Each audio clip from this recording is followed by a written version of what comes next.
ಕರ್ನಾಟಕ ಸೇರಿದಂತೆ ದೇಶದಲ್ಲೆಲ್ಲ ಸಿಲಿಂಡರ್ ಆತಂಕ ಜೋರಾಗಿದೆ. ಕರ್ನಾಟಕ ಕಾಂಗ್ರೆಸ್ನಲ್ಲಿ ಮಾತ್ರ ಕುರ್ಚಿ ಕಚ್ಚಾಟ ಜೋರಾಗಿದೆ. ಆದಷ್ಟು ಬೇಗ ಸಂಪುಟ ಪುನರ್ರಚನೆ ಮಾಡಬೇಕು ಅಂತ 25-30 ಶಾಸಕರು ದೆಹಲಿ ನಾಯಕರನ್ನ ಭೇಟಿಯಾಗೋದಕ್ಕಾಗಿ ಟಿಕೆಟ್ ಬುಕ್ ಮಾಡ್ತಾ ಇದ್ದಾರೆ. ಜೊತೆಗೆ ನಾಯಕತ್ವ ಬದಲಾವಣೆಗೂ ಸ್ಪಷ್ಟತೆ ಕೊಡಬೇಕು ಅಂತ ಕೇಳೋದಕ್ಕೆ ದೆಹಲಿಗೆ ಹೋಗ್ತಾ ಇದ್ದಾರೆ.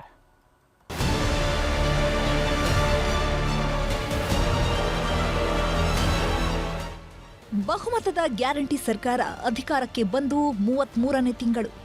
ಮೇ 20ನೇ ತಾರೀಖು ಬಂದ್ರೆ ಸರ್ಕಾರ 3 ವರ್ಷ ಪೂರೈಸಲಿದೆ. ಸರ್ಕಾರ 3 ವರ್ಷ ಪೂರೈಸ್ತಿದೆ ಅನ್ನೋ ಖುಷಿಗಿಂತ ಕಾಂಗ್ರೆಸ್ನಲ್ಲಿ ಸಂಪುಟ ಪುನಾರಚನೆ ಆಗಿಲ್ಲ, ಸಿಎಂ ಬದಲಾವಣೆ ಆಗಿಲ್ಲ ಅನ್ನೋ ಚರ್ಚೆಗಳೇ ಜಾಸ್ತಿ. ಹೈಕಮಾಂಡ್ ನಾಯಕರು 2.5 ವರ್ಷ ಆದ್ಮೇಲೆ ಸಂಪುಟ ಪುನಾರಚನೆ ಮಾಡ್ತೀವಿ, ನಾಯಕತ್ವನೂ ಬದಲಾವಣೆ ಆಗುತ್ತೆ ಅಂತ ಮಾತು ಕೊಟ್ಟಿದ್ರಂತೆ. ಆದ್ರೆ 2.5 ವರ್ಷ ಆದ್ರೂ ಸಂಪುಟ ಪುನಾರಚನೆ ಯಾಕೆ ಮಾಡಿಲ್ಲ ಅಂತ 3 ಸಲ 4ನೇ ಸಲ ಶಾಸಕರಾಗಿರೋರು ಸಿಟ್ಟಾಗಿದ್ದಾರೆ. ನಿನ್ನೆ ರಾತ್ರಿ 28ರಿಂದ 30 ಶಾಸಕರು ಸಭೆನೂ ಮಾಡಿ ದೆಹಲಿಗೆ ಹೋಗಲು ತೀರ್ಮಾನ ಮಾಡಿದ್ದಾರೆ. ಮಾರ್ಚ್ 26ಕ್ಕೆ 25ರಿಂದ 30 ಶಾಸಕರ ಟೀಮ್ ದೆಹಲಿಗೆ ಹೋಗಲು ನಿನ್ನೆ ನಡೆದ ಸಭೆಯಲ್ಲಿ ತೀರ್ಮಾನಿಸಲಾಗಿದೆ. ನನಗೆ ಗೊತ್ತಿಲ್ಲಪ್ಪ, ನಾವು ನಿನ್ನೆ ಮುಕ್ತವಾಗಿ ಒಂದು 27-28 ಜನ ಸೇರಿ ಚರ್ಚೆ ಮಾಡಿದ್ದೀವಿ. ಅದರ ಬಗ್ಗೆ ನಾವು ಬೇರೆ ಏನು ಮಾತಾಡ್ಲಿಕ್ಕೆ ಹೋಗೋದಿಲ್ಲ. ರೀಶಫಲ್ ಆಗಬೇಕು ಅಷ್ಟೇ, ನಮ್ಗೆ ಬೇರೆ ಏನು ನಾವು ಕೇಳೋದಿಲ್ಲ. ಹೊಸ ಮುಖಗಳಿಗೆ ಆದ್ಯತೆ ಕೊಡ್ರಿ ಅಷ್ಟೇ. ಹೈಕಮಾಂಡ್ ಅವ್ರು ಹೇಳಿದ್ರು, ಎಲ್ಲರಿಗೂ ಹೇಳಿದ್ರು, ಅದೇ ಮುಚ್ಚುಮರ ಇಲ್ಲ. 2 ವರ್ಷ ಆದ್ಮೇಲೆ ರೀಶಫಲ್ ಮಾಡಿ ಎಲ್ಲರಿಗೂ ಅವಕಾಶ ಕೊಡ್ತೀನಿ ಅಂತ ಹೇಳಿದ್ರು. ಆದ್ರಿಂದ ನಮಗೆಲ್ಲ 2 ವರ್ಷ ಆಗೋಯ್ತು, ಈಗ ಅಲ್ಲಿ 3 ವರ್ಷ ಆಗ್ತಾ ಬಂತು. ಬೇಡ, 26ನೇ ತಾರೀಕು ಅಧಿವೇಶನ ಮಧ್ಯಾಹ್ನ ಮುಗಿತದೆ.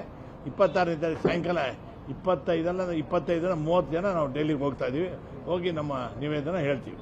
25 ಜನ 30 ಜನ ಶಾಸಕರು ಸೇರಿದ್ದು. ನಮ್ಮ ಉದ್ದೇಶ ಇಷ್ಟು, 2.5 ವರ್ಷಕ್ಕೆ ರೀಶಫಲ್ ಮಾಡ್ತೀವಿ ಅಂತೇಳಿ ನಮ್ಮ ಹೈಕಮಾಂಡು ನಮ್ಮ ಮುಖ್ಯಮಂತ್ರಿಗಳೆಲ್ಲ ಹೇಳಿದ್ರು. ಅದನ್ನು ಜಲ್ದಿ 2.5 ವರ್ಷ ಆಯ್ತಾ ಬಂತು ಮಾಡಿ ಅಂತ ಆ ಪಕ್ಷಕ್ಕೆ, ನಮ್ಮ ಪಕ್ಷಕ್ಕೆ ಸೇರಬೇಕಾದ್ರೆ ನನಗೆ ಹೇಳಿದರು.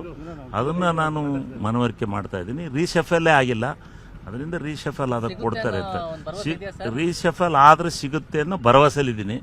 ಅದು ಪರಮಾತ್ಮ ಬಿಟ್ಟು. ರಾತ್ರಿ ನಡೆದ ಡಿನ್ನರ್ ಮೀಟಿಂಗ್ನಲ್ಲಿದ್ದ 25ರಿಂದ 30 ಶಾಸಕರು ಒಮ್ಮತದ ನಿರ್ಣಯಕ್ಕೆ ಬಂದಿದ್ದಾರೆ. ಸಂಪುಟ ಪುನಾರಚನೆ ಮಾಡಲೇಬೇಕು. 3-4 ಸಲ ಗೆದ್ದಿರುವ 40 ಶಾಸಕರಿದ್ದು, ಇದರಲ್ಲಿ ಕನಿಷ್ಠ 20ರಿಂದ 22 ಹಿರಿಯ ಶಾಸಕರನ್ನ ಮಂತ್ರಿಗಳನ್ನಾಗಿ ಮಾಡಬೇಕು. ಯಾರನ್ನೇ ಮಂತ್ರಿ ಮಾಡಿದ್ರೂ ಒಗ್ಗಟ್ಟಾಗಿರ್ತೀವಿ ಅನ್ನೋ ಸಂದೇಶವನ್ನ ಹೈಕಮಾಂಡ್ಗೂ ತಲುಪಿಸಲು ತೀರ್ಮಾನಿಸಿದ್ದಾರೆ. ಇದರ ಜೊತೆಗೆ ಮುಖ್ಯಮಂತ್ರಿ ಬದಲಾವಣೆ ಬಗ್ಗೆ ನಡೆದ ಮಾತುಕತೆ ಬಗ್ಗೆಯೂ ಸ್ಪಷ್ಟನೆ ಕೇಳೋ ನಿರ್ಧಾರನೂ ಮಾಡಿದ್ದಾರೆ. ಏನಿಲ್ಲ, ನಾವು 3 ಬಾರಿಗಿನ್ನ ಜಾಸ್ತಿ ಗೆದ್ದಿರ್ತಕ್ಕಂಥವ್ರು 32 ಜನ 33 ಜನ ಇದ್ದೀವಿ. ಈಗ ಮಂತ್ರಿಮಂಡಲದಲ್ಲಿ ನಮಗೊಂದು ಅವಕಾಶ ಮಾಡಿಕೊಡಿ. ಈಗಾಗಲೇ 2 ವರ್ಷ ಆಯಿತು, ಅವ್ರಿಗೆಲ್ಲ ಕೊಟ್ಟಿದ್ದೀರಾ. ಈಗ ನಮ್ಗೆ ಯಾರಾದ್ರೂ ಮಾಡಿ, ನಮಗೆ ಮಾಡಿ ಅಂತ ನಾವು ಕೇಳಲ್ಲ. ಮತ್ತು ಇರ್ತಕ್ಕಂಥ ಸಮಸ್ಯೆ ಐತಲ್ಲ ರಾಜ್ಯದಲ್ಲಿ, ಈ ನಾಯಕತ್ವದ ಸಮಸ್ಯೆ, ಇದನ್ನು ಬಗೆಹರಿಸಿ ಅಂತ ಕೇಳಲಿಕ್ಕೆ ಹೈಕಮಾಂಡ್ಗೆ ಹೋಗ್ಬೇಕು ಅಂತೇಳಿ, ಹೈಕಮಾಂಡ್ ಬಳಿ ಹೋಗ್ಬೇಕು ಅಂತೇಳಿ ತೀರ್ಮಾನ ಮಾಡಲಿಕ್ಕೆ ಸಭೆ ಸೇರಿ. ನಾಯಕತ್ವ ಬದಲಾವಣೆ ಬಗ್ಗೆಯೂ ಹೈಕಮಾಂಡ್ ಹತ್ತಿರ ಮಾತನಾಡ್ತೀವಿ ಅಂತ ಡಿಕೆಶಿ ಆಪ್ತ ಹಾಗೂ ಮಾಗಡಿ ಶಾಸಕ ಬಾಲಕೃಷ್ಣ ಹೇಳ್ತಿದ್ದಾರೆ. ಇದರ ಮಧ್ಯೆನೇ ಸೋಮವಾರ ಮುಖ್ಯಮಂತ್ರಿ ಸಿದ್ದರಾಮಯ್ಯ ಎಲ್ಲ ಸಚಿವರಿಗೂ ಔತಣಕೂಟ ಏರ್ಪಡಿಸಿದ್ದಾರೆ. ಮಾರ್ಚ್ 16ರಂದು ಸಿಎಂ ಸರ್ಕಾರಿ ಅಧಿಕೃತ ಕಾವೇರಿಯಲ್ಲಿ ಈ ಔತಣಕೂಟ ನಡೆಯಲಿದೆ. ಮೊನ್ನೆಯಷ್ಟೇ ಡಿಕೆ ಶಿವಕುಮಾರ್ ಶಾಸಕರಿಗೆ ಡಿನ್ನರ್ ಪಾರ್ಟಿ ಆಯೋಜಿಸಿದ್ರು. ಈಗ ಸಿಎಂ ಡಿನ್ನರ್ ಪಾರ್ಟಿ ಕರೆದಿರೋದು 16 ಆಯಾಮಗಳಲ್ಲಿ ಚರ್ಚೆ ಹುಟ್ಟುಹಾಕಿದೆ. Bureau report, news 18.